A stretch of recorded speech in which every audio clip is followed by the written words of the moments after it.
I call to order the regular Board of Education meeting on May 20th, 2023 at 6:35 p.m. in the boardroom of Oak Park River Forest High School. Ask for a roll call, please. Mr. President, Here. Dr. Maharaj, Mr. Arkin, Here. Mr. Henry, Here. Dr. Livingston. Here. Mr. Brian Horst. Here. Mr. Kowski, Here. Dr. Maharaj. Here. Okay, I move to enter closed session for the purpose of discussing the employment compensation, discipline, performance, or dismissal of specific employees of the district or legal counsel for the district and independent contractors and specific volunteers, including hearing testimony and a complaint lodged against an employer or against legal counsel for the district to determine its validity, and collective negotiating matters between the district and its employees or their representatives, or deliberations concerning salary schedules for one or more classes of employees. Second. Okay. Dr. Maharaj, Yes.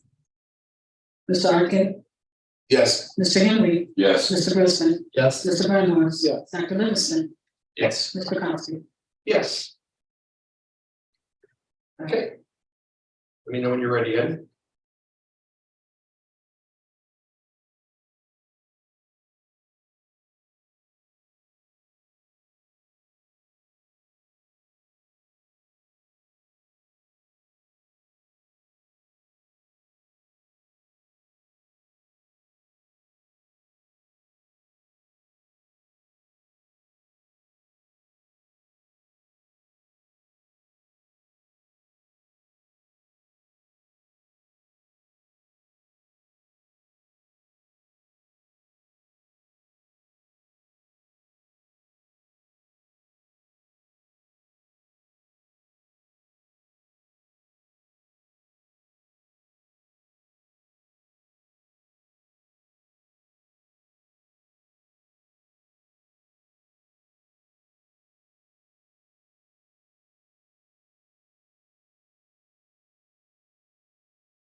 Very nice.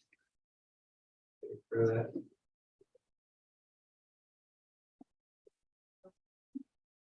Good evening.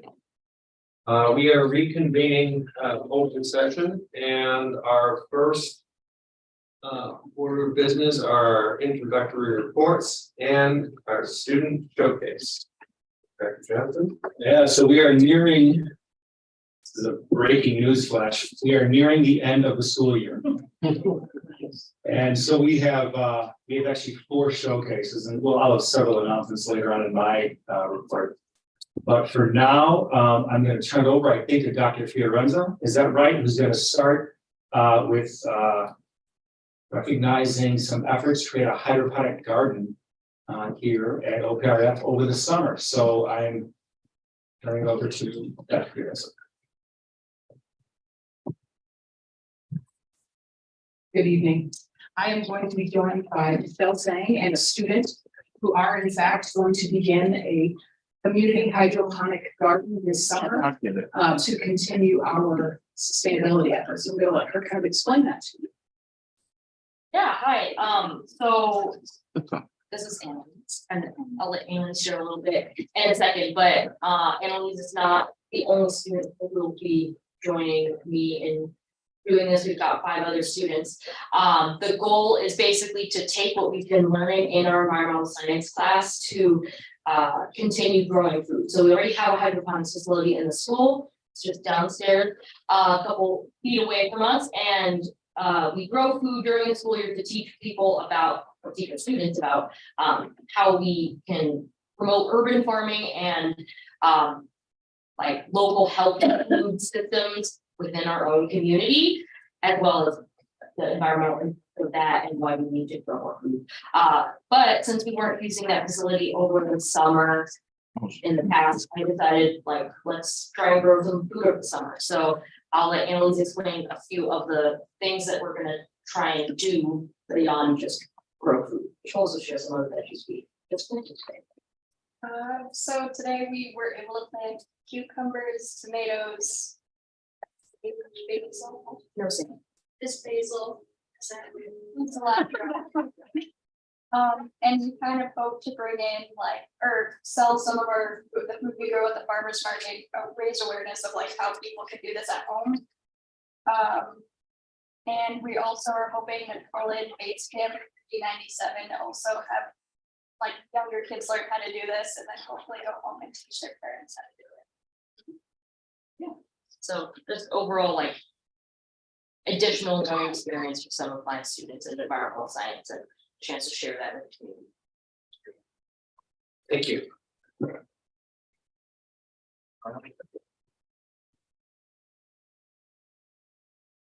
Okay, next up is our math team.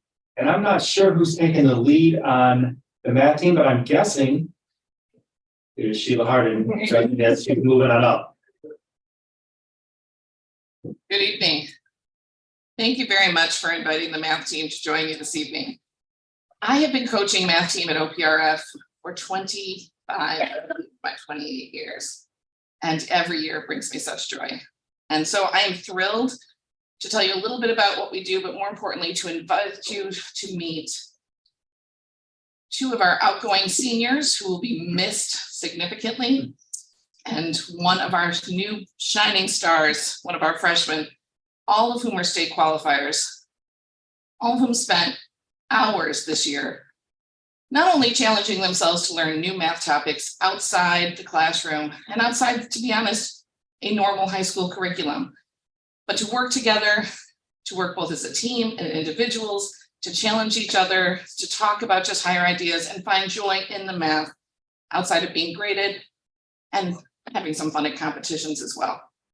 So I would like to now call up Jeremy Kantz, Rohan Kinney, and Ailey Patel to speak for a few seconds and just tell you that Jeremy and Rohan were not only members of our math team during all 4 years and would have qualified if we'd had a normal state during their 4 years, but qualified as individuals and as a 2-person team, which is a speed round intense competition where they not only scored high enough at regionals to qualify for state, but did an impressive showing. And Jeremy placed 6th in state overall in the state competition at Illinois State this past April. I think it was 10. Was it 10th? Yeah.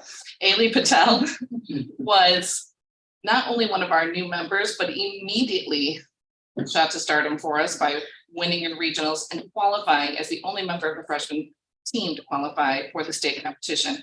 We look forward to her being a leader in the next few years. So we're going to let them just say a few words about their joy in math team. And I want to thank the board and the administration, Angie Hawkins, and our coaches, Christine Mondragon, who's here with us tonight, Joe Costel, Neil Weissman, and Joanna Clark, who have been invaluable to the process. Jeremy, you want to say a couple words? So, yeah, I've loved coming to math team, and it's been an awesome experience because I've gotten to do something I love, which is math with other people. And I've gotten to go out to different schools, go on long bus rides, and go out to different schools and have fun experiences at like places like Columbia College, was it, and then also ISU, which is where the state competition. And it's been really fun, and I'm gonna miss this math team, but I'm gonna hopefully go to math team in college. Yeah. Thank you, Jeremy. Rohan, do you want to say anything? We are. The past 4 years, math team has probably been like one of my favorite extracurricular activities out there. Probably the one I have put as my highest priority usually. I find it just like a very interesting experience doing like mathematical things that are like outside the curriculum. It deals with things that some of the like, ways you go about doing things are a little more unorthodox, I guess, to an extent, like how you go about in the classroom. And it's interesting doing like other like the things in math.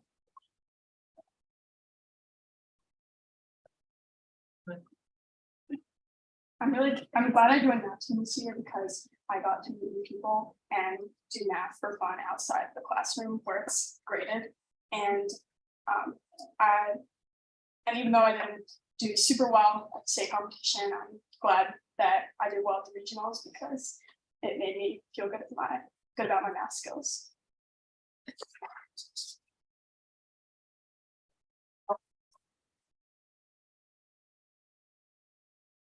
Thank you all, and congratulations. Moving on to some of our athletic teams. Let's go to our intramural powerlifting team, and Angie Hawkins is going to introduce this one. Hi, good evening. So I'm Angie Hawkins. I am not the sponsor of powerlifting.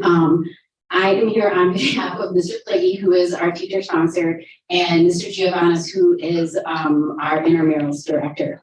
Mr. Giovannis has left me a little something to read, and then our students are gonna say a little bit. Intramural powerlifting was started by PE teacher James Plaguey in the fall of 2021. At the time, there were a handful of kids that would train with Mr. Plaguey after school in an educational environment. In the fall of 2022, those participation numbers nearly tripled, and OPRF began competing at the Illinois High School Powerlifting Association, where 50 Chicagoland high schools compete for state championship. OPRF competed in 3 powerlifting meets and earned a spot for 6 of our powerlifters to compete at the state finals at Stagg High School a couple weekends ago. Powerlifting is not what you imagine. The sport is 100% inclusive, a close-knit community of students who's of all shapes and sizes, and with camaraderie and sportsmanship being a competitive priority over wins and losses. It is the powerlifter competing against themselves to always lift more and get better. So now I'll have the students say a little bit about their experience at state.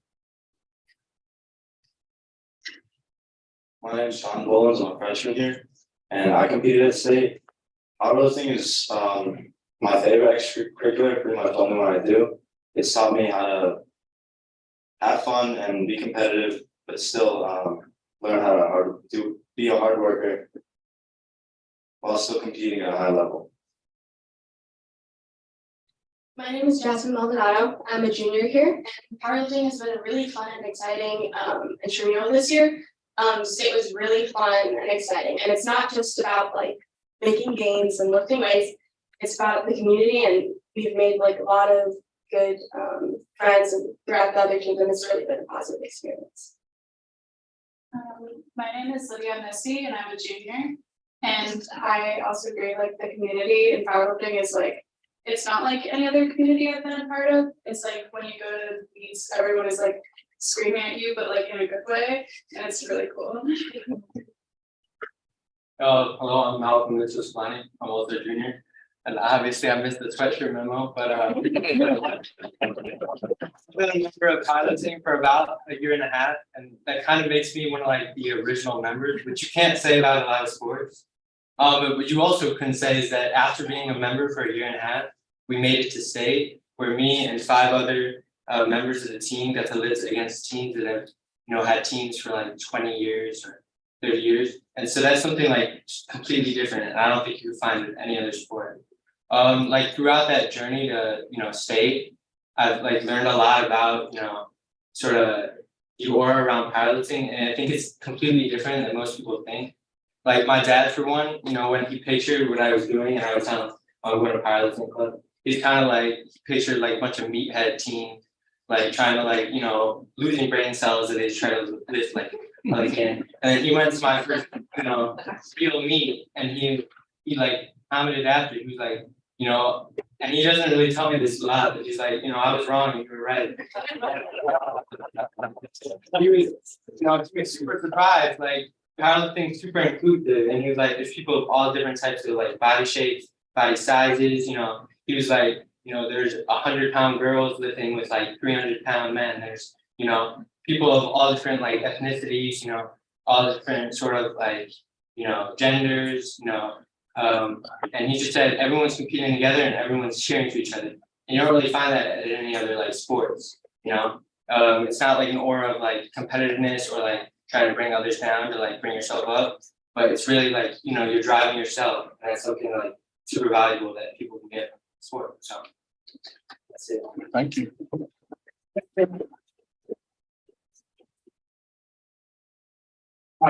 Last in our student showcase series here for the 22-23 school year, we're going to recognize girls with badminton, last but not least, of course. And so our athletic director, Ms. Epson, is going to come up to introduce that one. Good evening. Hello to our new faces and welcome.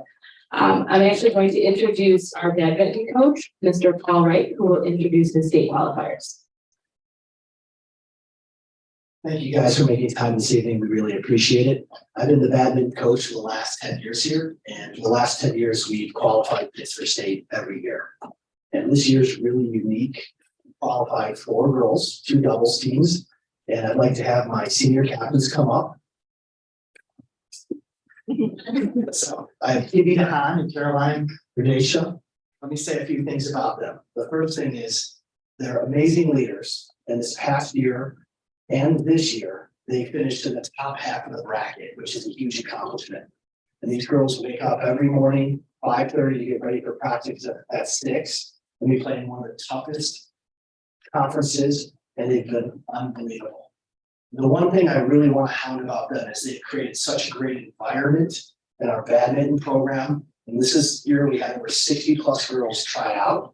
And this comes from their experiences as juniors and their leadership as seniors. And the one thing that really strikes me the most is we talk about highlights of their career here at the high school.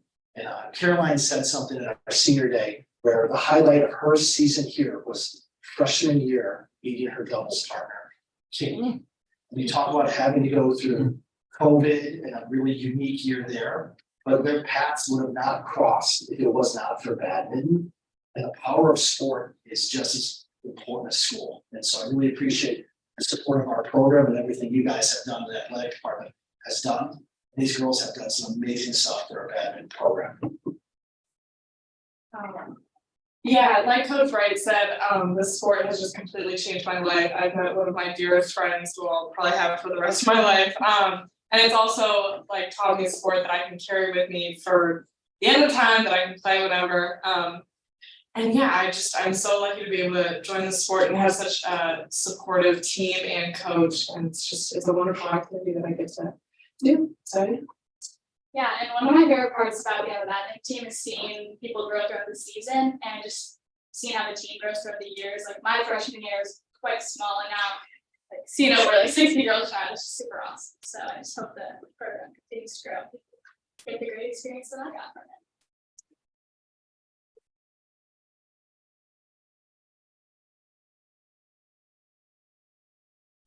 Thank you to all of our students. Mr. Ernell. You did. Always the highlight. Dr. Johnson, All right. now we have a student. Yeah, go ahead. Student council, yes, there we go. Hi, this will be my last report of this year, and it's good to see the new faces on the board. For those of you who are new, I'm the student council board representative. And I'm elected by the student body to come deliver the student council's report about what we're doing with the student council and that sort of thing. So this week, the last time I came here, we were talking about a movie night that we were going to do. And we have that, again, this was our second year. While we had less students participate than last year, we still had a pretty good showing. And I mentioned last time how we like this event because it attracted a different set of students than those that come to homecoming and those other events. So we're happy to see that again. We'll be doing that next year. And then for Teacher Appreciation Week, we gave ice cream to the teachers, which I'm sure they enjoyed. And then the final thing, and the most important thing I think is introduce next year's board representative, Maren Bayless, and she'll be doing this next year.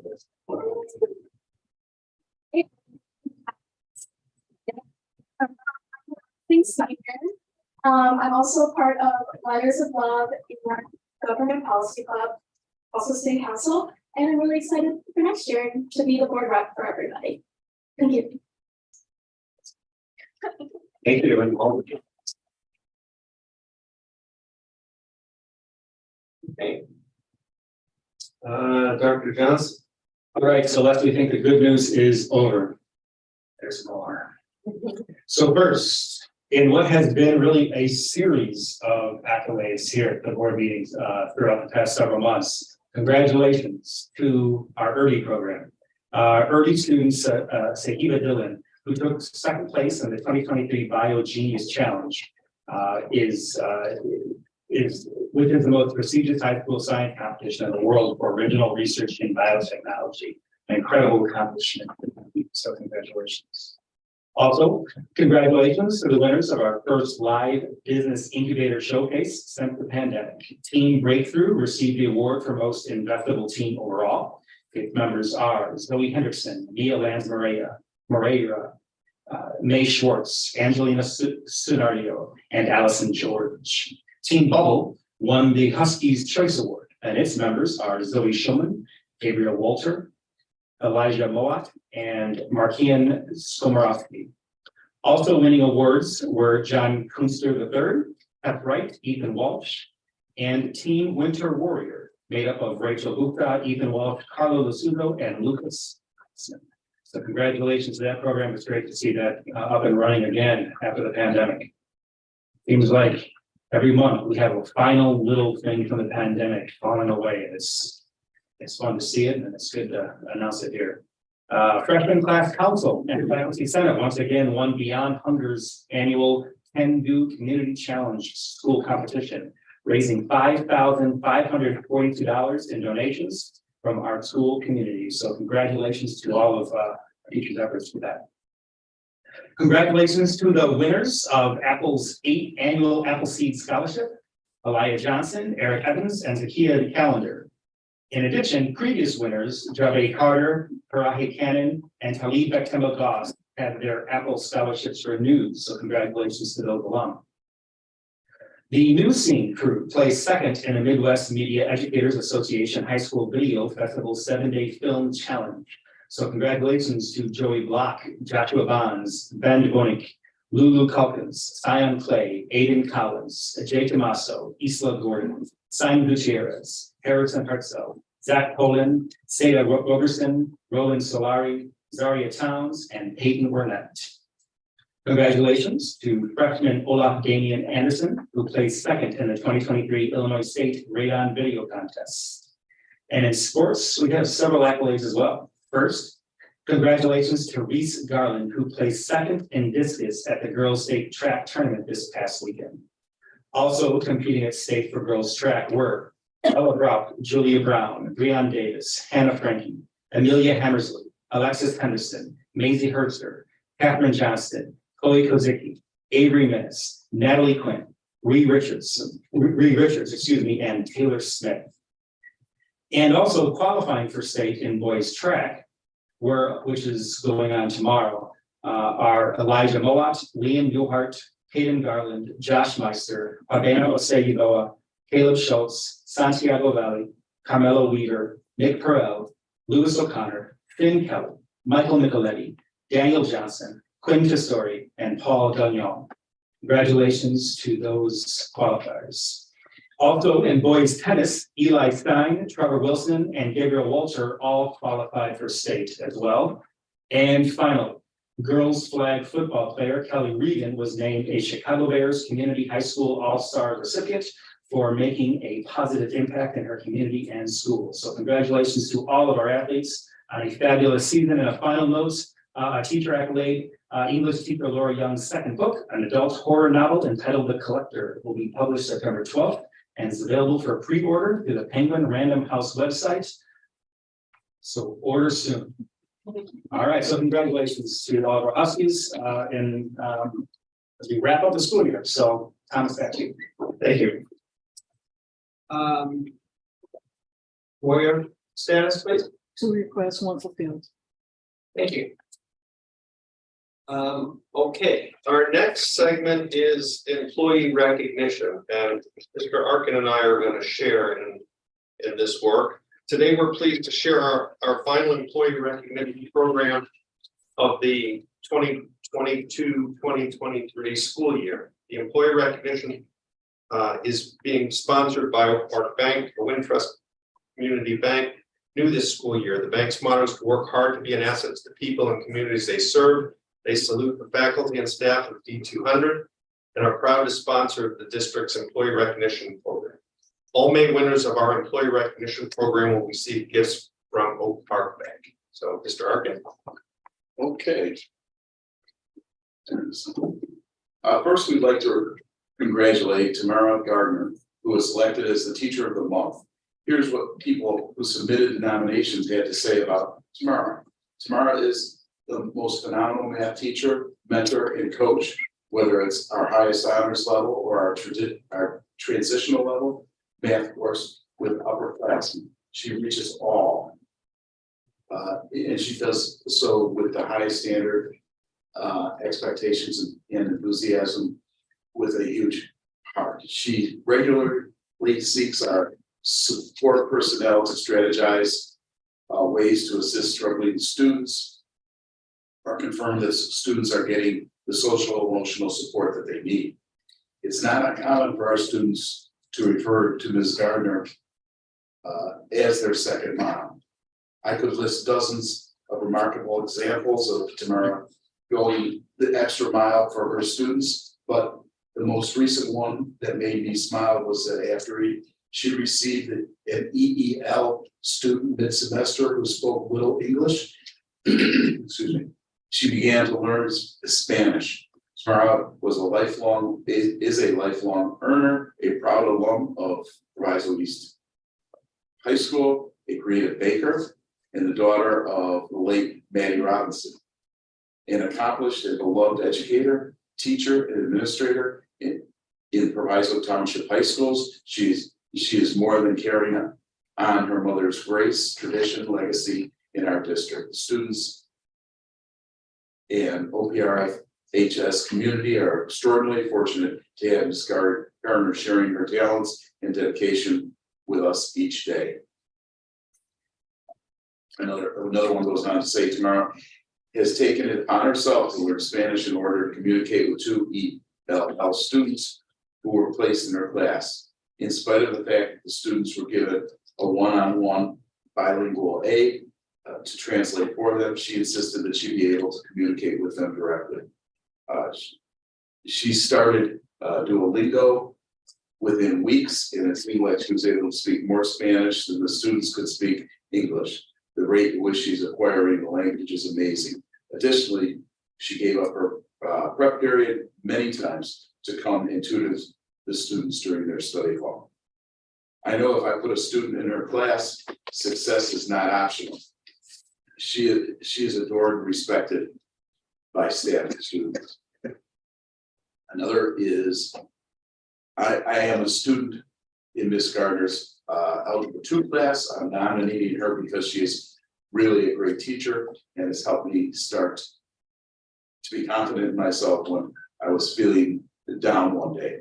Not only me, but she also helps all of us in class and wants to be great in life. Ms. Gardner is inspiring when she speaks to us. It's hard for us not to listen. She connects with us all in her own way. Whenever she's having a bad day, and you won't know unless she tells you because she's so happy and always smiling. Her class isn't always about work. She talks to us like she's known us all our lives, and I appreciate that. Right after she encourages us to do our best every day. I'm happy to go to her class because I know it will be a different topic that she's speaking to us about. Ms. Gardner is a very real and authentic person. I hope the other children will get to experience her as I have and learn to love her as I have as well. Me being a young Black girl, and not having a lot of teachers who are Black and or a woman, I'm very grateful to have experienced Ms. Gardner as one of my teachers this year and have the opportunity to look up to her. And she has made a big enough impact on my life. I will remember her forever. Congratulations again, Tamara. Is there anything you'd like to say?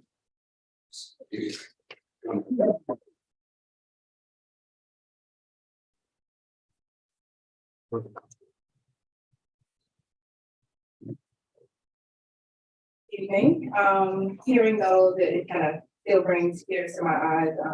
I was really shocked when I got it, but I just try to be the person that I needed at that time in life. I just want to show the people that I care, and I just want people to be better. You know, if it were my kid, if it were my daughter, if it were my friend, what would I need to say? What would I need to say to me? So that's how I just operate in life. So I appreciate those words. Thank you for it.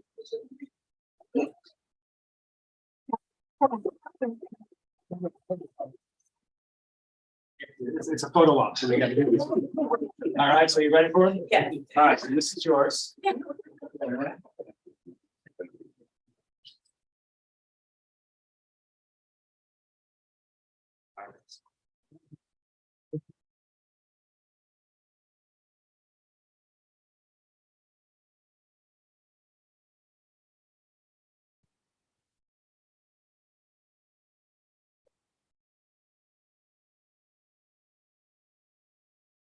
Okay. Next. It's time to congratulate our May Employee of the Month, Gretchen Hameister. Here's what the people who submitted nominations had to say about Gretchen. Ms. H is the best tutor out there. She's incredibly supportive of me when I go in to get math help, is patient and understanding. Please nominate and give her the appropriate thanks for what she does. She is the best. She is a great math tutor and always helps me when I am struggling in the class. She is also always positive with students and super nice. She's awesome. She is honestly the most helpful and patient teacher I have received help from. Congratulations again, Gretchen. And is there anything you'd like to say?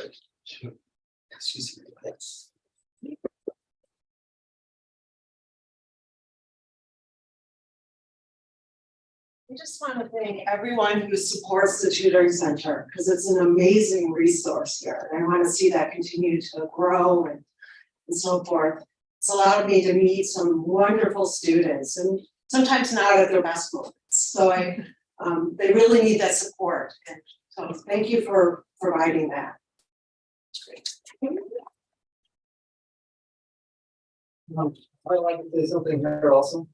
Let me check the rules. So, so you see hundreds of kids through the tutoring staff, which means you probably don't remember Madeline Brisbane, class of 2018. But she always said you were her favorite teacher. And you were the reason in part that she blew through the math curriculum here and is now earning a math degree in college. So although we've never met, you're famous in our household. And thanks to all those folks in the tutoring center. It's very resourceful. Thank you for that. Thanks. There's a photo op for you too. It's gone. It's on.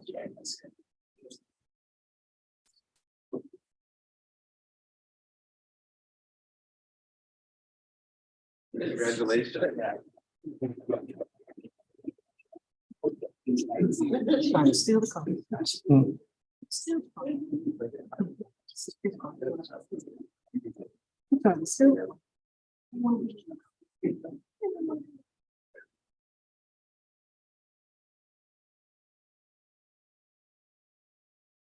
Okay. You got this. That goes with her. It does not. It's the secret tax. Okay. And now I would like to extend congratulations to our volunteer of the month, Delia Ford. Here's what people who submitted this nomination had to say about Delia. I remember when Delia's child was a freshman in my acting class. She attended an open house. After the presentation, she came up to me and told me that she doesn't bake brownies and she can't sew. But she does have the talent to choreograph acts of violence on stage combat. At the time, I smiled and wrote her name in email and on a note card. It wasn't until a few weeks later that I realized what her talents really were. Delia was a member of the Babes with Blades, a theater group that creates opportunities for female identifying actors to tell stories traditionally not written for them. She is a highly skilled fight choreographer. Since that year, Delia has worked with multiple productions at OPRF. She has done fight choreography for Arsenic and Old Ace, Hamlet, Newsies, and Sister Act, to name a few. Most of the time, she does this work completely as a volunteer. This takes countless hours to come and train our students in the basics of stage combat.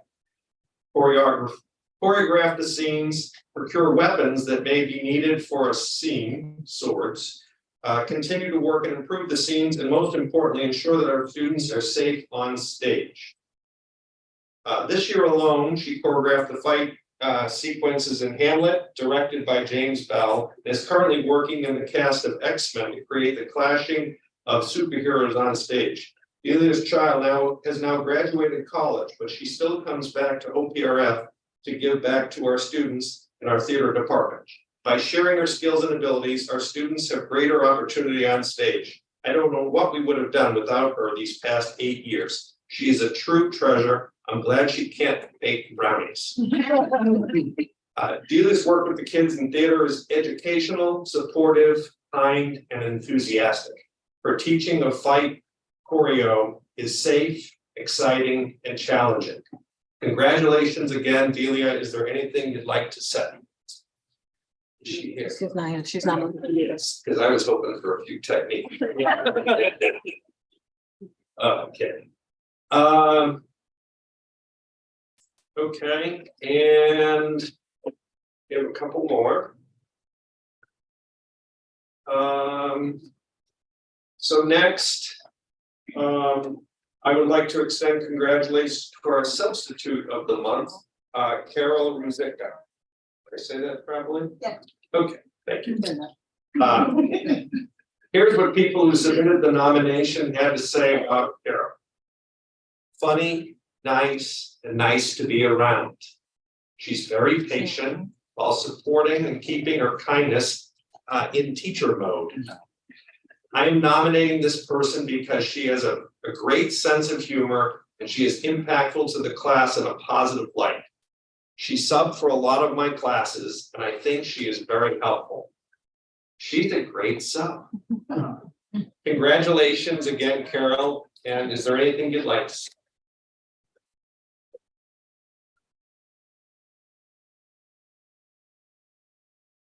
First, I'd like to thank you, but more importantly, thanks for letting me spend the time with your kids and your staff. You have a great school here, and I welcome you here in Saudi. Thank you. Thank you.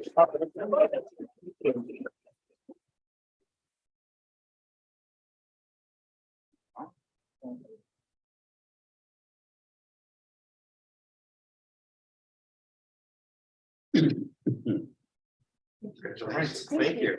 Thank you for what you do for you. Thank you.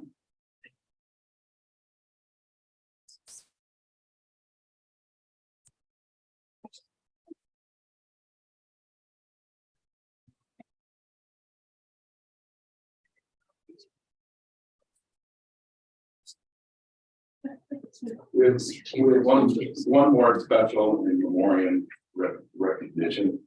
We'd like to acknowledge the dedicated service of Tate Corner, a beloved employee of OPRF for the last 28 years, who recently passed away.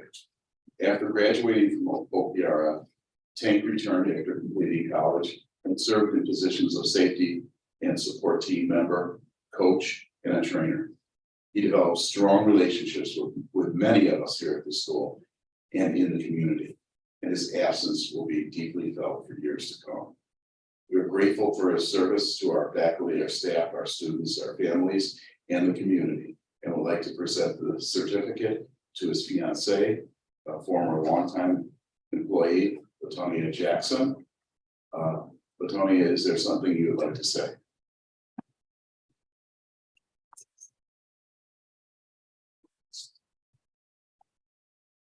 Hello, everyone. First, I would like to say thank you.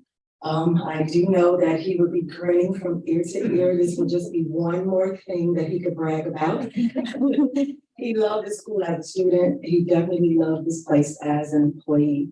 He often said he was a star. And I would challenge him on that, but with all of the outpour of love from the school, from the community, from the students, he has proven to be right. He is a star. So I know that he would have loved this honor. There's nothing he would not have done. He worked just about every event, and if he was not scheduled and called on the last minute, he would drop everything and report to work. He did not want to let down his team. So I know for sure that he absolutely loved this place. Thank you very much.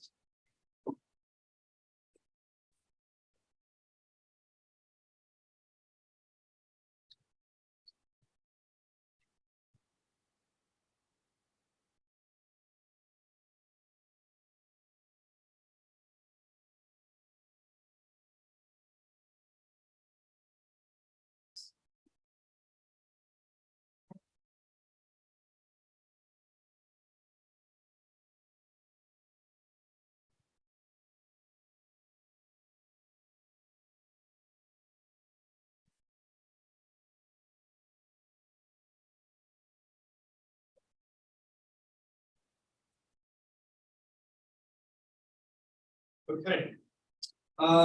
We now move to public comment. Lisa? Just one Yeah. in person.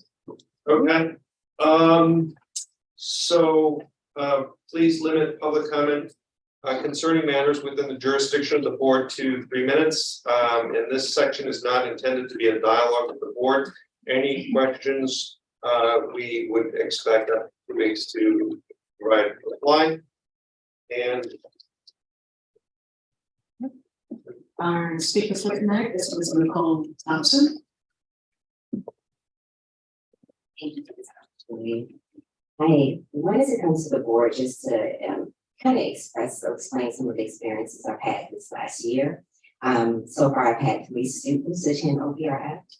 And over the course of this last year, I had 1 student that is in special education. And the experience that we've had is not one that we expected. I have a student that needs extra support, which means that there's a class that picks up time in the student schedule that requires a lot of different things. I don't want to go into the details, but a lot of different supports that this class needs. And so because of that limits the time that she has in her schedule. Initially, she was scheduled for an art class the first semester, and we found out there was a glitch in the schedule and she was taken out of that and put in a class with upperclassmen where she was, you know, not really, she was by herself essentially for most of that semester. So the experience of being taken out of something that you found motivating, that you could dig into, that you found enriching, was very difficult. I understand that there is a requirement by the state for us to have physical education. And I looked over this so many times. I've met with many people here over the last 10 months, in person, over the phone, emails, reaching out to the state. There are many provisions that the state provides that we can still get in that PE requirement. For example, they have a requirement of 3 days out of every 5. Our policy here is not as flexible as what the state allows. But there are also other things that can be substituted, other extracurricular athletic opportunities that the state allows. It's all listed in the Illinois State Board, site. And so my ask is that, as the board considers things that they want to look at, I'm asking that you look at the impact of some of these policies, specifically the PE policy and how it relates to students in special education and how it limits their access and opportunity to these amazing classes that OPRF has that my other students were able to take. But as it stands now, I have a student that's going to go through here and not be able to take these extracurricular classes.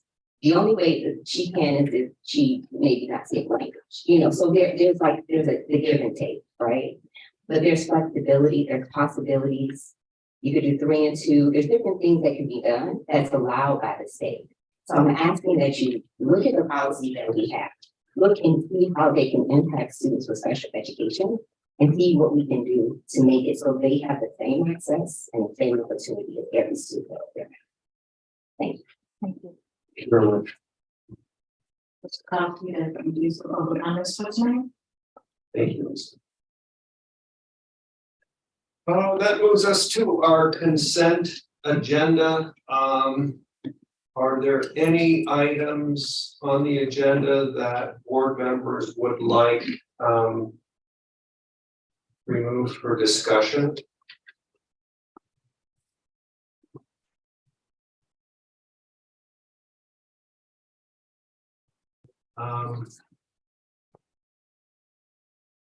I have one, which is item H. I'm gonna pull just for its purpose, okay?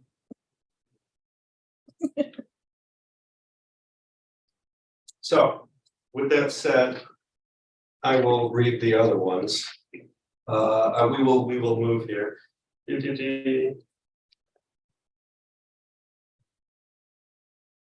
I move to approve the consent items as follows. A, approval of the open and closed session minutes of April 26 and May 11, 2023, and the declaration that the audio tapes of the closed session minutes of September 2021 be destroyed. B, approval of the personnel recommendations, including new hires, rehires, assignment changes, summer hires, resignations, and leaves of absence. C, approval of following policies for second read and action. 2:1 to 10, qualifications, term, and duties of board officers. 3:40-E, checklist for the superintendent employment contract negotiation process.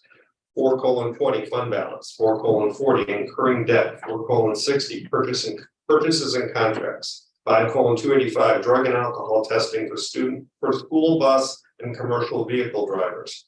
5:30, hiring process and criteria. 5:90, abused and neglected child reporting. 5:125, personal technology and social media usage and conduct. 5:150, personal records. 5:260, student teachers. 6:135, accelerated placement program. 6:210, instructional materials. 6:230, library media program. 7:180, prevention of and response to bullying, intimidation, and harassment. 8:20, community use of school facilities. And 8:70, accommodating individuals with disabilities. D, approval of the adoption of instructional materials and textbooks for a total of $211,723. E, approval of the March 2023 financial report. F, approval of the March 2023 treasurer's report. G, approval of the March 2023 check disbursement and financial resolution. I, approval of the stipend recommendations for the 2023-2024 school year for the total increase of $43,859.82. To the athletics and activities budget and an additional of a head nurse stipend in the amount of $5,250. J, approval of 2023-2024 salary recommendations for administrators and non-affiliated employees and pay rate increases for food service employees for a total cost of $333,811.53. And a second. Okay, and a roll call, please. Mr. Bernhardt, Yes. Mr. Henry, Yes. Dr. Livingston, Yes. Dr. Maharaj, Yes. Mr. Brisbane, Yes. Mr. Arkin, Yes. and Mr. Constantine. Yes. Okay. And then I'm looping back to number H, which is to approve with gratitude the donation from Greg and Jill Johnson of a 2006 Nissan Altima sedan to the Oak Park and River Forest Auto Shop. I move to approve that. Second. Okay, so I just want to recognize Mr. Johnson for his generosity. I think that If you knew this car, you wouldn't be recognized. a little deal at the beginning of the year about walking and running, and I think him forfeiting his car is just a way of forcing him to kind of compete. Well, let me just add that this car was my youngest son's car. He named the car Vanessa, and he is very sad to see Vanessa moving out of our driveway here, unceremoniously and really without much input from him. So, anyway, happy to give it, Rick Mahala, runs a great program down there, the auto program down there, and this is the newest car he's gonna have to work on down there by like a decade. So he's thrilled with what that's gonna be able to, and I'm excited to support the program, so thanks. Thank you, Dr. Johnson. Okay. Yes, we're both. Oh. We'll see. We might, you may. You want to, you can leave him as. Mr. Henry, Yes. Dr. Livingston, Yes. Mr. Brisbane, Yes. Mr. Arkin, Yeah. Dr. Maharaj, Yes. Mr. Brownhouse, Yes. and Mr. Constantine. Yes. The car is gone. Car's gone. All right, next on our agenda is the action item section, and I move to approve the following item. Approve to accept the Husky Booster Club donation of $50,000 for a legacy item to honor the OPRF sesquicentennial, which is this which the school will be celebrating throughout the 2023-2024 school year. And I have a second. Second. Thank you. And Yeah, so there were several questions 10 weeks ago that the board asked specifically about, the nature of the donation itself and whether, it's fit with the boosters. And some questions also, although not up for approval specifically, just about the design itself. And so we've been able to answer, hopefully, to the board's satisfaction. If not, we'd be happy to address it again. Or more thoroughly, if necessary, the question regarding the boosters mission and the donation. Additionally, there's been a little bit of reworking of the image here for the donation. And I think it'd be good to just talk that through a little bit. I tried to do my best to talk to the one 2 weeks ago, and I'm sure I did it very poorly compared to what we're about to hear. So I'll turn it over to you all to speak to the image. Okay. Okay, I'm Trace Van Dyne, I'm one of the art teachers here, also community-based artist. Brett Catherine Murray, who's the student who is assisting with the design, I'm gonna let him kind of talk about what he's done with it since you've seen it last. I'm Caspian. I'm a current sophomore at this school, and recently I've been working with Ms. Van to develop this project. It's been really fun. I spent probably the past 2 or 3 weeks developing it, and something that we ran into with the design is we didn't really feel it incorporated much of the younger side of our community. So like the District 97, the elementary schools, they didn't really have anything that might have shared with it in common. So we tried to use this kind of circle motif to show this like togetherness, and everything is kind of united under this one kind of umbrella. So if you look at the tree up there, you can see that the tree is growing, but it has this movement. So it starts from the stem, but it kind of grows from there, and eventually it follows the leaves. But of course, not everything up here is final, not even close. But something that we might intend to incorporate into the future is maybe some lettering or some words into those leaves. So, for example, like maybe the word learn, things that kind of fit with the growth mindset that a lot of schools, especially this one, have been working to incorporate over the past decade or so, I'm sure. And as I'm sure a few or maybe many of you know, next year marks the 150th year anniversary of our high school. So to commemorate that, we have our school crest and the date that this school was founded. And I believe that's it. Oh, yeah. Yep, that's what we have set right now. The circle motif is actually I've been doing murals all the public schools in the village for the past since 2017, actually, with Catherine was working over at Brook Middle School. Catherine was the art teacher there. We did it with the Oak Park Education Foundation. And we started with the circular theme there. And for me, the circular theme is just an opportunity. And so we've taken that from First Middle School. We did the next thing we did Julian Middle School. Then over the past few summers, we've been creating this circular mosaic for all the elementary schools in the community. And so now that we're kind of coming full circle, I'm somewhat intended, to here, and so that we thought incorporating the circle would be a very important thing. It ties everything together as a community. And so that's why the circles are kind of prominent. What's missing from this still is intentional is we're leaving some of the space. There's some pretty open space from the design, and we're leaving that open. We're going to meet with we're working with 13 students from Oak Park and some of them. We're going to come in and we're going to we need some room for them to kind of put their hand in it. So there's some space there for them to do that. The words that might be going into the leaves. There's some elements some painted elements. Everything you see here is going to be done in ceramic tile and mirror. But there will be painted elements that will go into it as well. That will really kind of make it more visually dynamic.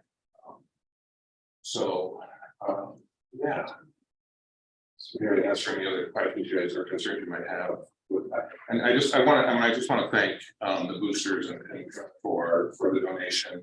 And also it's been a great opportunity to bring the Park Education Foundation into the project too. They're donating for $30,000 of the project to hire our students and work over the summer. And the school for giving us, their kind of in-kind donations for this piece. So I want to thank the boosters that I have this money for. Are there any other questions about design that I can answer?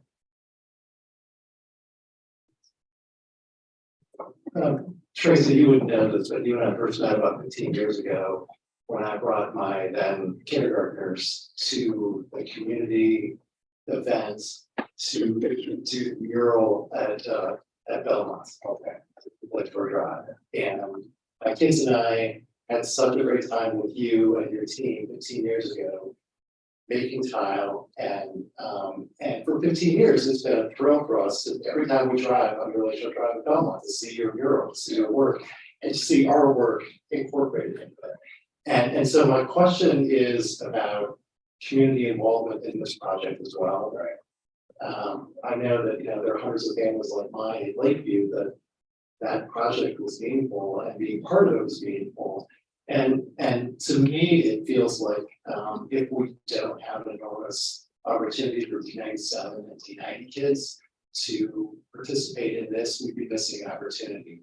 We're celebrating 150 years, but I would love for us to also use this as a project to look forward to the next 50 years and to involve kids that are going to be here in the future and have them see their own work on the wall of the school when we come in here. So can you talk about that? Is there going to be a community involvement aspect? Well, we definitely want there to, the difference between the wall, I took, for you don't know, I've done all these mosaics under Lakeshore Drive, Foster Avenue, Bryn Mawr, and I've done all over the country, but it's a style of mosaic called bricolage. It's a style that I developed, over 15 years ago in those communities. And that process really lends itself to community involvement.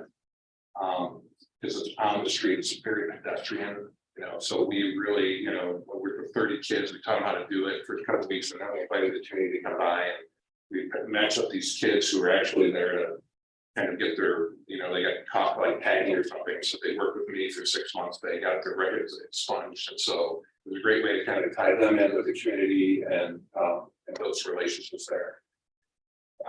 And that's called a direct application process where we, people who come in with no experience come in and stick tiles on the wall.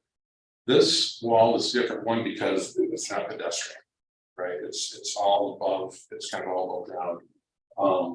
We want to do it this year too, to commemorate the 150 years. So what's happening back there is there's construction happening too. So that impedes, people and students from kind of going back there, even if there was space to kind of have them directly put stuff up on the wall, do it like we did.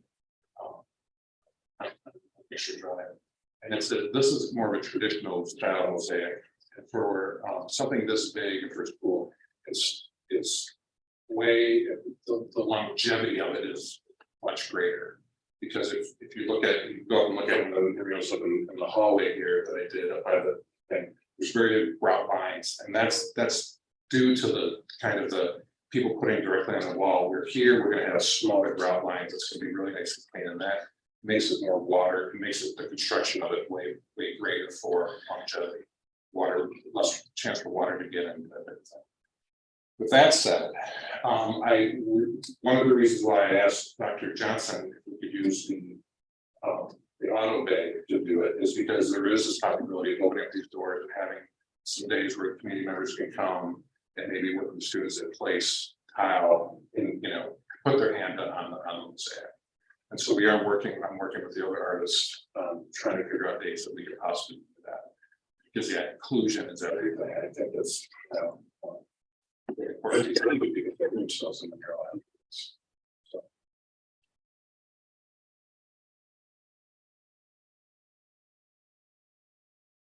Other questions? I had a question.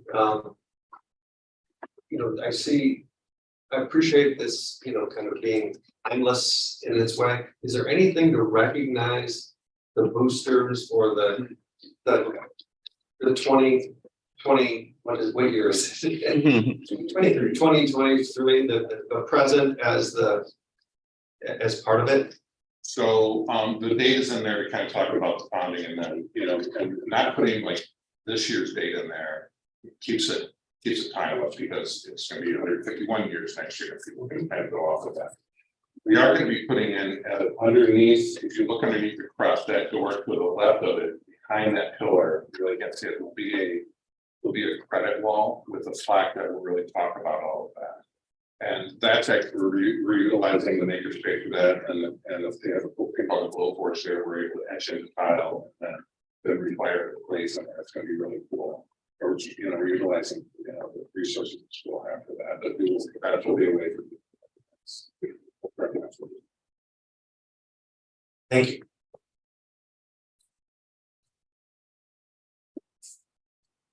Any other questions? Okay, then, may we please have a roll call? Mr. Arkin, Yes. Mr. Henry, Yes. Dr. Livingston, Yes. Dr. Maharaj, Yes. Mr. Bramwitz, Yes. Mr. Brisbane, Yes. Mr. Clancy.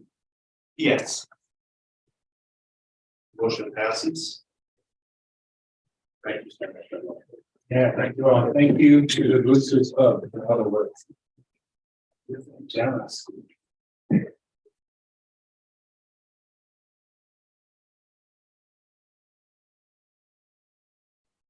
Okay, our next item is discussion, and we only have one, which is board governance. And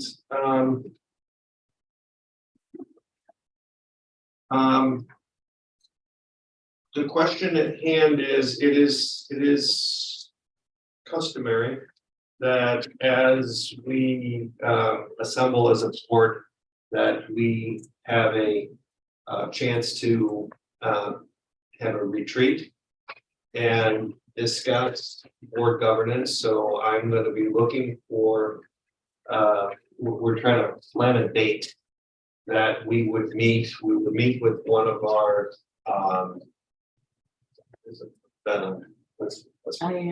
IASB representative, A new one. a new representative, and we would have a session to do how we want to work together. So it's kind of a foundation piece. The plan, we need to come up with a date, and we're approaching summer. So either we'd have to shoehorn it in early July, or I'm thinking we're going to have to, the best opportunity would be in August. So I think the easiest thing to do here is if Lisa can fish for a date. Some dates from IASB, so I'm waiting for them to respond. Dates from IASB that we could have. Did you do such retreats when you were in 97? Yeah, it's a best practice for a board. Yeah. And I'm glad to hear you're also doing it with a facilitator. Yes. That's also the best way. Yeah. So when you get that request, I just wanted to at least make you aware of what it was and why we're doing that. And again, with summer approaching, it becomes chaotic, but I'm convinced we'll find a time. Okay, that's it. Okay. In our packets, we have for information, 2 items, the variance report and the recognition of teachers who have attained tenure. I don't know if that needs any explanation. Or I'm just looking to our newer members of if there's any questions on the informational pieces. We'll gladly explain it more, or we'll move on. Okay. Committee and staff reports. This is a chance, just a brief update on whether there's been any activity and or issues to report. We are somewhat in the state of transition as we've lost members, so it's going to be, we're going to have some hit and or misses. Dr. Johnson, do you want to talk about SSAC? Yeah, just very briefly to just hit a topic here. We actually have a student here from SSAC, Paisley's here, and Paisley, you didn't hit with your last name again. Templeton. Templeton, Paisley Templeton's here. She's a member of SSAC. We've had some conversations about getting students a little bit more aware of and engaged and informed by what we do here at these meetings. So more power to any student who is interested in learning about that process and how this goes. So Paisley's here to do that. We'll continue to think and look to build on that type of engagement moving forward. Okay, thank you. Yep. iGov. We have both of our iGov representatives are no longer here, so we will need to reappoint. Community Finance Committee. You wanna penetrate or what, me? So. You would, okay, the committee met. Last week, I believe, and the topic was an overview of the evidence-based funding model and how the district uses that in its staffing assessment. So it was somewhat of just an educational, informative presentation to that group. Pretty reasonably short and sweet. CCB. No. Apple? Okay. No, sorry, nothing to report. Okay, sustainability? You know, I do, one thing I want to share for that. For Apple?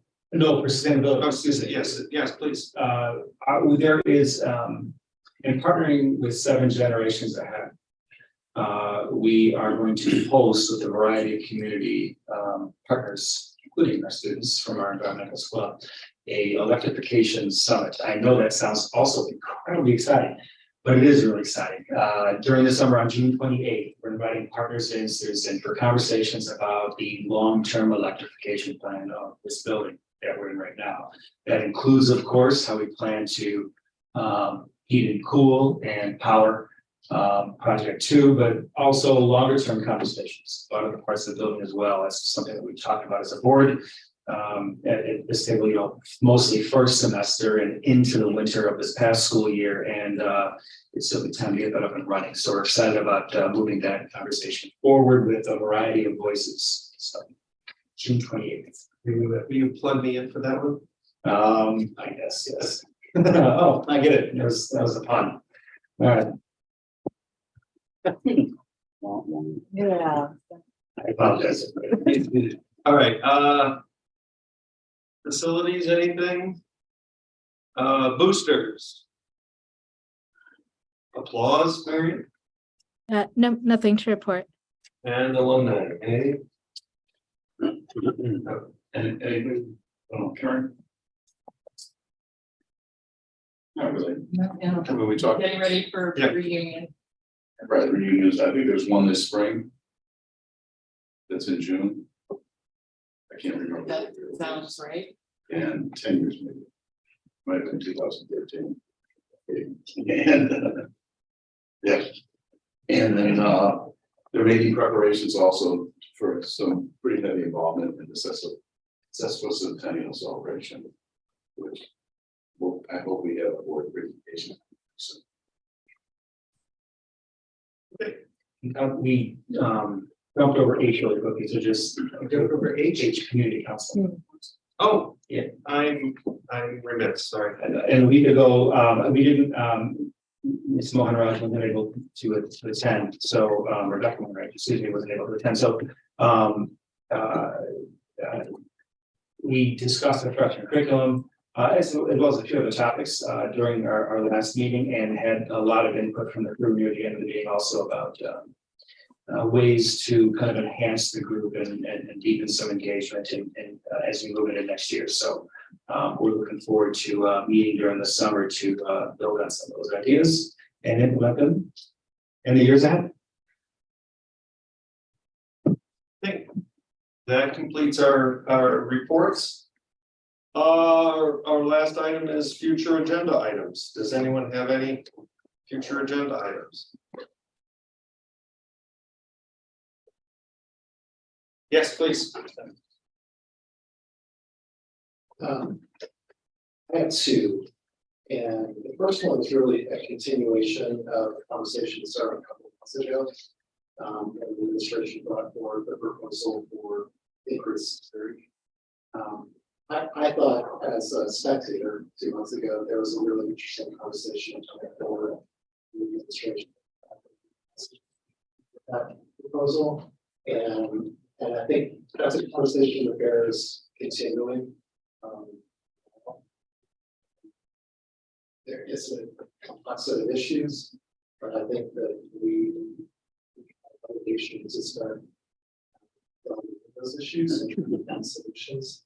I will just share, and I'm sure Jonathan and Graham, I don't want to speak for you, but I think you had the same experience.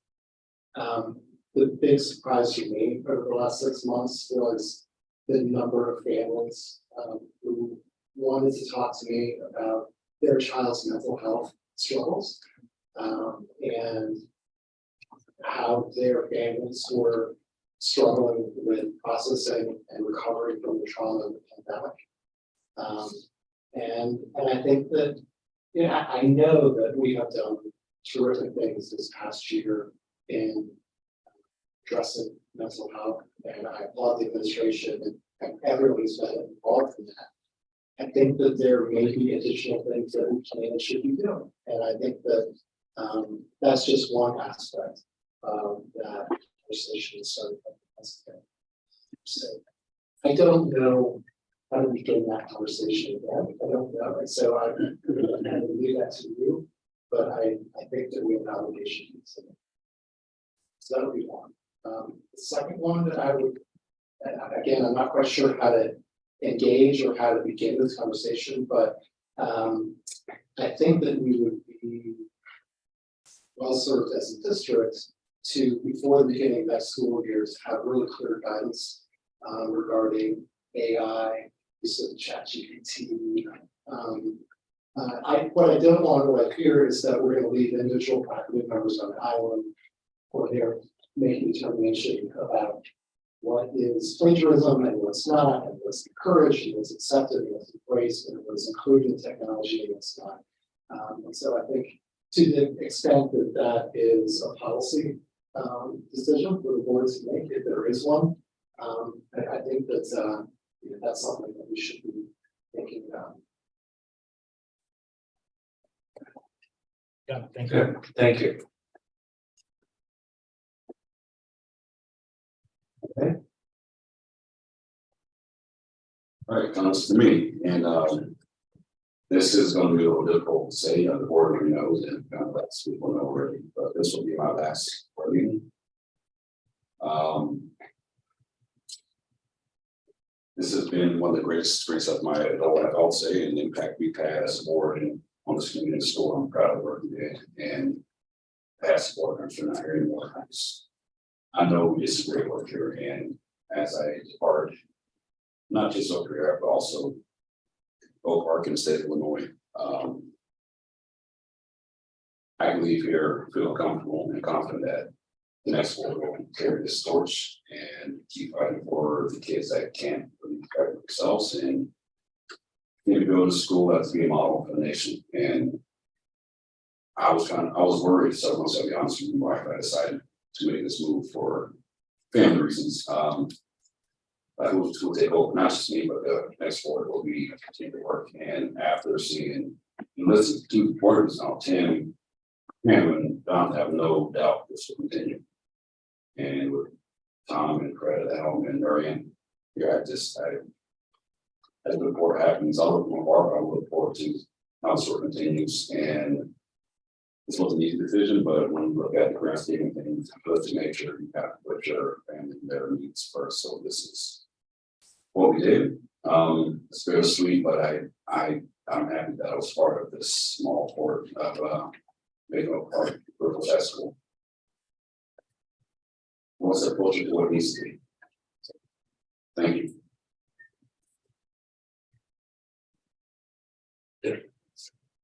Green, thank you. It's been a pleasure to get to know you. All right, and to serve beside you. And listen to your various words of wisdom. And you know, I hope the community appreciates that. I certainly do.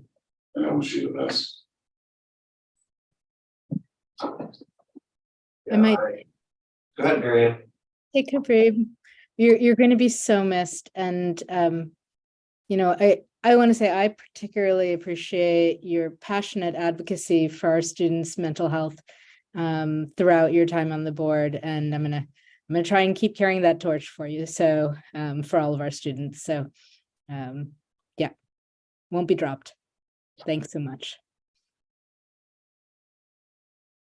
Yeah, Capri, you've been a tremendously valuable board member, and while this board, I agree, we'll move on.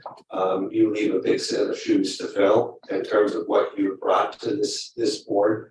I've learned from you, and your passion for our students, your passion to do the right thing and speak up has been a great example, and I agree with Fred. Our community needs to recognize and appreciate the great work that you've done. So I thank you, and I appreciate the time together.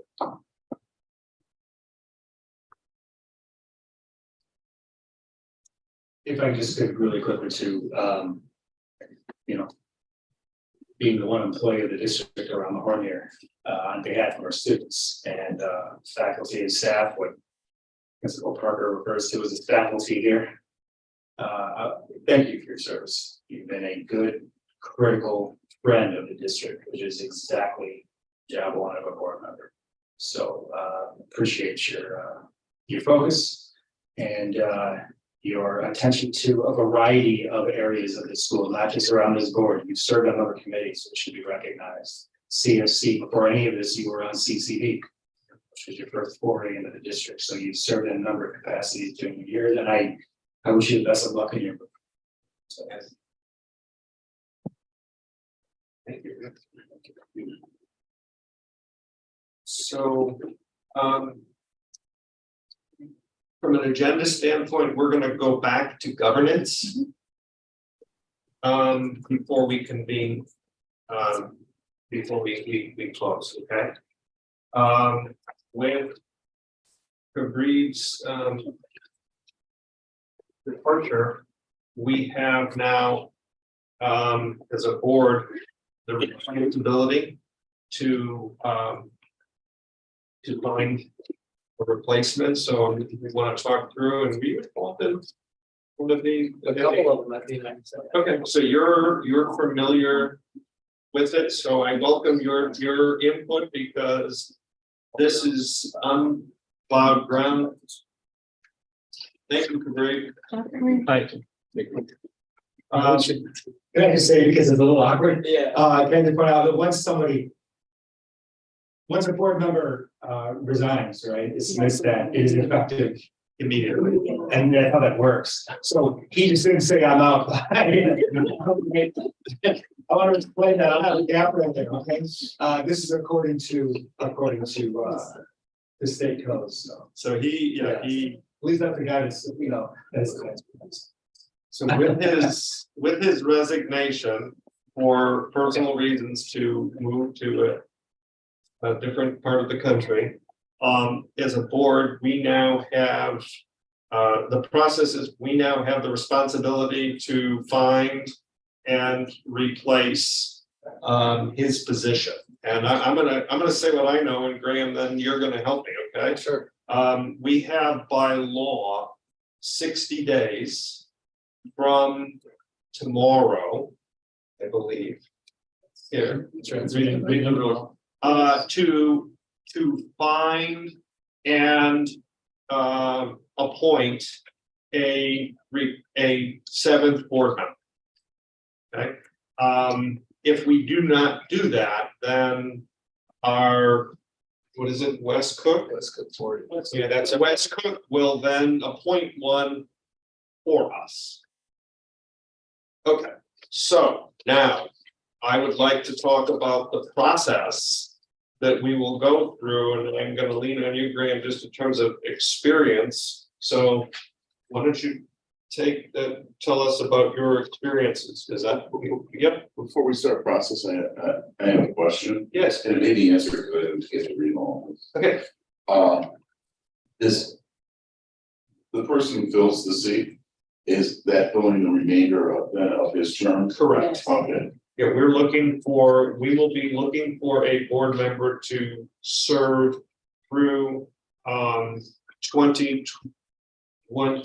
March or April of 2025. Okay, go ahead. So Graham, you want to? So the the experience we had was a very sudden and unexpected absence of board member because he passed away. So what we did was, and I actually had seen this a couple times by D97. So they put out a notice to the community inviting people to basically apply for the position. And listing, you're asking people for their background and their resume, so to speak, and why they want to do it. And then the board receives those applications, conducts full board interviews in a closed session with those applicants, and then essentially votes on who they would like to select the appointment. That's the process that we did twice actually at D97. Was there a screening process? Did you come down into like a short list or something, or how did it? Well, yeah, and you could argue it's somewhat like hiring, so you could make the screening process as simple or complex as you wanted it to be. We weren't inundated. It's not like we had 50 people applying. But it would make sense for the board, and my understanding is this was done in closed session. We basically just discussed, it was almost somewhat informally, the pros and cons of each applicant and things like, what kind of skills gap perhaps an applicant might fill. And then we just reached a consensus, and that's how we made an appointment. And that was Craig Iselli, who finished out Peter Trazik's term. This would have been in the 2015, 2016 time zone. So we will need to do what I would say community outreach, just to announce the vacancy and that we are seeking a replacement, and that information should go to Lisa. Okay. I would also then encourage, all board members, if you have any, people that that you feel might be worth of consideration, I would also then encourage you to provide that information to Lisa, so she will be the clearinghouse of prospective board candidates, but we'll need to be moving quickly. So if we do that, and I'm thinking we could get an announcement out as early, as Monday. Tuesday. Oh, that's right. This is a long weekend, not yet there. Then our aim should be that at our POW in June, which is June 9th, 8th. What's the date? June 8th. June 8th, which is 2 weeks from today. Sounds like a long time away. We will have then an initial dialogue as a board on specific applicants to begin the process. Is that good? All right, so you got 60 days to do this. Yeah. So you should probably, work backwards. Yep. and set a schedule of events. Mhm. A deadline by which you would like to receive applications. A Yep. plan for the internal review by the board, and then a meeting around that. Yep. We did the interviews with a special meeting, as you might guess, and I think we even had 2 of them, so we didn't have, to do a whole bunch of people in one meeting. So this process, we probably won't have the luxury of pacing it out according to our existing board schedule. We're gonna have to have some, probably a couple of special meetings to get this done. Yeah, I mean, if today being the 25th of May, 60 days from today is approximately, the 23rd or 25th of July. And we do have dormancy of means. Let me, while we're here. Yeah. What's our current plan in July for board meetings? So we had discussed, and I don't know if we finalized this, but we had discussed essentially not having that July meeting because of the fact that a lot of the items that we otherwise had on there could have gone in June or July, or June or August. However, you and I had that conversation, Tom. However, you know, given what you just said, you know, of course, we're open to whatever we need to do to make sure this timeline is honored moving forward.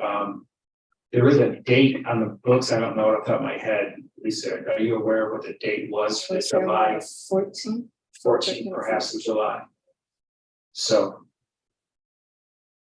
The 14th is a Friday. so it would be 13th, July 13th. And I agree with you, Graham, we gotta work backwards, I mean, in terms of a date, so that means an appointment would need to be made by 60 days, but we gotta factor in weekends or whatever that, what that date is, it's roughly July 20. So I kind of have a mechanical Yes, question. yep, that's what our job is here, to figure out the count. Yeah, in terms of applying, someone applying, then do we create an application or does maybe, what is it, the Illinois Association of School Boards would have some kind of an application and questionnaire? What did you guys do? We're better off keeping it simple. Yes, Your name, tell us why you want to do this, your background, qualifications, and just let them, you know, what was submitted was basically a letter, and I'm interested in this, you know, filling this role, and here's a little background on my role and activity in the community. I would keep it super simple. It doesn't have to have an application form or anything like that. And sure, you know, we're gonna talk to people, you know, who think be good for that, and I think theoretically, we want the highest, best applicants we can find, and that's the benefit of putting this out to the community, people will hear about it. You know, certain people, you know, it's kind of a PIA to run a campaign, but you get on through an appointment, somebody may have aspirations to serve, but they might not have wanted to put up with the whole campaigning. So you're gonna get some quality folks who kind of fit that description. so if we set a date of July, I mean, I'm kind of attacking it from both angles, but just figuring right now that 8th of June being 2 weeks out. The goal would be in 2 weeks to have the list of people that are interested. Okay, well, first of all, you will have to decide how long do you want the announcement to be out. Okay. And the deadline by which you want, so I guess, yeah. If the announcement goes out on the Monday or Tuesday, then it would need to be out there through the 8th of July, 8th of June. Which is roughly 10 days. You know, it's 2 weeks from today minus the weekend. Yeah. So you're gonna make an announcement next week, Tuesday, the 30th. Yes. And if you wanna know who your candidate set is, that really only gives folks about 1 week. 1 week to hear about this, 1 week to decide, 1 week to put together their statement of interest. I guess it could be done. It's a little tight. I think we're gonna have to rattle some chains and make sure people, you know this is happening. But again, right now, we're just kind of conjuring in a thought cloud this schedule. Yeah. Somebody's got to project manage this, put to paper. Here's a tentative draft schedule, and then at least have a roadmap or a game plan. So what you're saying is conceptually okay, but we just gotta write it down and map it out. Working backwards from the 60th there. Yeah, I mean, because it's gonna require, the reality is, it is gonna require some non-scheduled time. Yeah. That's the fact, I mean, especially coming into July. So we've just gotta put that into the schedule. So we can do that by tomorrow, get a schedule. It looks like from the handout that Greg shared, it looks like there's also the possibility of doing interviews in open session. And I do think that it's important that there be a open session component of this process. I think it's important for the public to be able to see candidates answer questions. So if we're deciding between these two alternatives, I would support that. And I realize that adds a layer of complexity, but that transparency is important.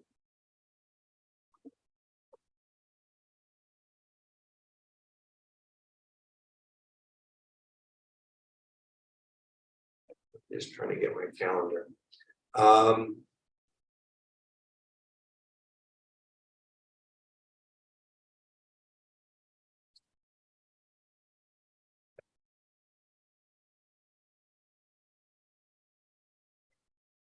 Let me just ask, just schedule wise. What do people have any, periods of time that they're out of commission in the months of July? I'm focusing on July.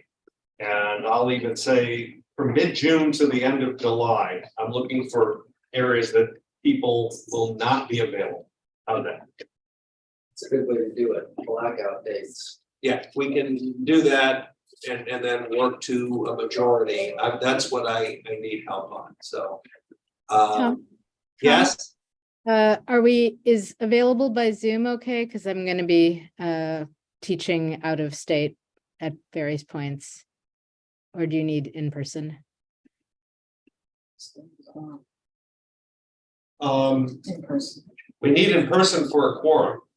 Okay, Okay, well, I'll just give you my dates then. I'm unavailable at all on Thursday, June 15th. I'm out of town and would have to be remote June 19th through 23. I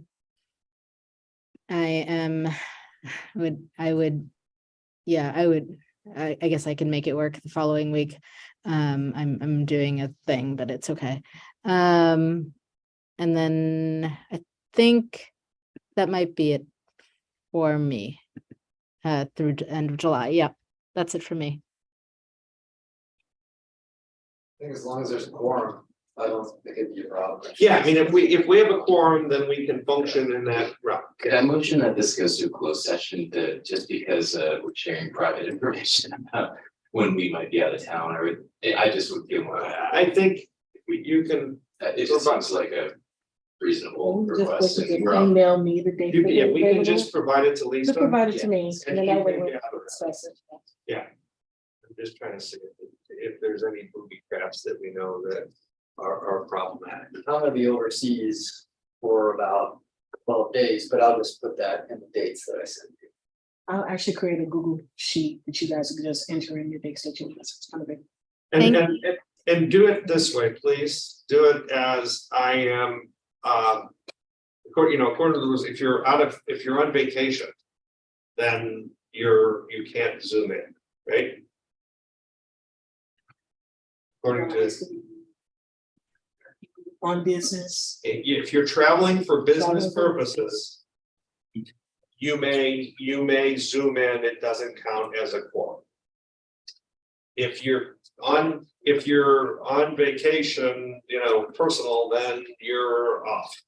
So. All right, now hang on there. Yep. I understand that a Zoom in call for any reason does not constitute a quorum, correct? Right. Correct. No, physically. The quorum has to be established in person. However, there are legitimate reasons that you can zoom in. You don't count towards quorum, but you're able to participate in the meeting actively, right? So sick or work are qualifying reasons. Yeah. To that Zoom. Okay, so that makes sense. You don't have. You always have to be 4 in the room. Yeah, totally get that. That's true even before Zoom exists. Yeah. Okay. But are you saying that you're not allowing somebody to participate by Zoom or even listen by Zoom, depending on the reason that they're absent? It's not, it's ridiculous, but it's not our rule. Yes. Tom, why would that rule I mean, I understand the desire to have people physically present. So if that rule is designed as a stick to try to encourage people to be physically present, I understand that, but why would you have the rule just? I don't know, we'll have to ask, that's what guidance we operate Under. from attorney. That's state guidelines for board meetings. We will send out the exact language. Okay. To the board. Okay. So we'll do that. We will provide our schedules to Lisa, and in our schedules, just please designate the following. That either you're here and available, which means you can be part of a quorum. You're not here, but you could be available via remote to at least participate, but or you are not available at all. And we will come up with a schedule. I don't, I mean, we may not hit everybody, we'll try, but this is gonna be a tight window and we'll figure out what works. So, Tom? Yes, Can I request a fourth category, which is like prefer not? There is a week where I'm teaching this very intensive, like all day workshop every day for several days. If we have to do it, then I'll do it. But if there's flexibility, I'd prefer it not be that week. So, there usually is a category in like those little surveys people send out where you can say like, I can do it, I'd rather not. Can we have a fourth category for that? sure. Okay, thank you. Okay, so action one is we're gonna get people's schedules. Action two is we're gonna put together a timeline that gets to this. I mean, right now, we're just coming back to where we were. Ideally, on the 8th, we will have our first, I don't know if we will have a discussion on where we stand with prospective candidates. We can't have it anything earlier than that because it doesn't give adequate time, okay? But the goal would be that's the next logical milestone that we have that we would do to at least begin the process, which means we have to have notice go out and communication. We can have, individual outreach to prospective candidates, et cetera. And so that's our target right now is, and at that point, we will have a schedule that will then carry it through to completion through the months of June and July. Does that kind of does it in just a couple bites? Yeah. Yeah. Okay. Can I just, I'm sorry, just one more note. I don't know how quickly you're planning to send notice out, but there are, Facebook groups where people are watching these and taking minutes for the group and posting them. So this is going to be live tonight, right? The knowledge will be posted. So I would just say like, as quickly as possible, letting people know what the process is for applying. Otherwise, you're just going to be fielding a lot of questions. So that's all. Yeah, the goal would be to have that done in out Tuesday, period. Okay. All right. Anything further on this subject? All right. I move to adjourn. All in favor? Bye. All opposed?